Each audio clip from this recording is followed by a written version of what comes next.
వాస్తురీత్యా మీ ఇంట్లో ఉన్న ఎలాంటి నెగిటివ్ ఎనర్జీకైనా క్షణాల్లో రెమెడీ ఇవ్వబడును. మీ ఇంటికి ఎలాంటి డ్యామేజ్ లేకుండా తక్షణమే పూర్తి పరిష్కారం.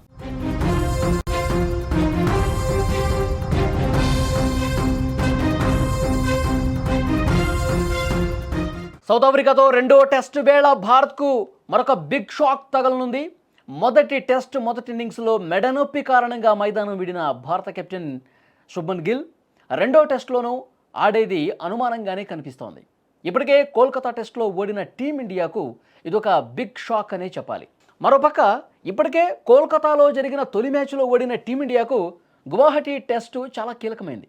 ఈ మ్యాచ్లో భారత్ ఓడితే సఫారీలు చరిత్ర సృష్టిస్తారు. ఎందుకంటే 25 సంవత్సరాల తర్వాత ఆ జట్టు భారత్తో టెస్ట్ సిరీస్ సాధిస్తుంది. ఈ ప్రమాదం తప్పాలంటే టీమిండియా గట్టిగా పోరాడక తప్పదు. అలాంటి సమయంలో శుభ్మన్ గిల్ దూరం అవుతాడనే వార్త ఇప్పుడు భారత జట్టుతో పాటు క్రికెట్ అభిమానులను కూడా కలవరపెడుతోంది. శుభ్మన్కు టెస్ట్లో మంచి రికార్డు ఉంది. అతను మొదటి టెస్ట్లో ఆడకపోవడం కూడా భారత జట్టు పెరుశాపంగా మారింది. మొదటి టెస్ట్లో గిల్ ఉంటే రిజల్ట్ వేరేలా ఉండేదని కూడా చర్చ నడుస్తోంది. అతను లేకపోవడం వల్ల భారత్ మ్యాచ్ను చేజార్చుకుందని భారత అభిమానులు కొద్దిగా డిసప్పాయింట్ మోడ్లో ఉన్నారు. మరోపక్క గిల్ ఆడకపోతే 4వ స్థానంలో ఎవరు ఆడతారు అనేది కూడా ఇక్కడ ఇంట్రెస్టింగ్ పాయింట్. శుభ్మన్ మ్యాచ్కి దూరం అయితే తుది జట్టులోకి తీసుకోవడానికి 2 బ్యాట్స్మెన్ రెడీగా ఉన్నారు. వాళ్ళే సాయి సుదర్శన్, దేవదత్ పడిక్కల్.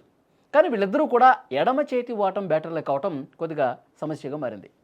సుదర్శన్, పడిక్కల్లో ఎవరిని తీసుకున్నా తుది జట్టులో 7 ఎడమ చేతి వాటం బ్యాటర్స్ అవుతారు. కోల్కతా టెస్ట్లో భారత్ 6 లెఫ్ట్ హ్యాండ్ బ్యాటర్లతో బరిలోకి దిగింది. ఇప్పుడు 7 ఎడమ చేతి వాటం బ్యాటర్లతో ఆడితే సఫారీలకు అడ్వాంటేజ్గా మారే అవకాశం ఉంది.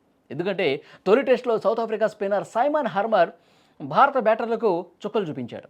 అతను మ్యాచ్లో 8 వికెట్లు పడగొడితే అందులో 6 లెఫ్ట్ హ్యాండ్ బ్యాటర్లవే. పార్ట్ టైం స్పిన్నర్ మార్క్రమ్ కూడా ఒక ఎడమ చేతి వాటం బ్యాటర్ను అవుట్ చేశాడు.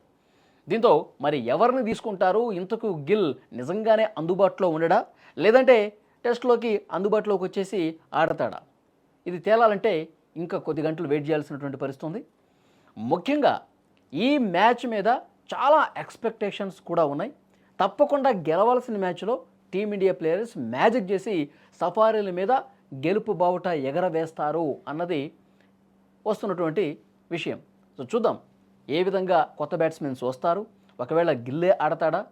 సౌత్ ఆఫ్రికా మీద ఒక అద్భుతమైనటువంటి రికార్డును నెలకొల్పే పరిస్థితుందా? ఇదంతా కూడా కాలం సమాధానం చెప్తుంది.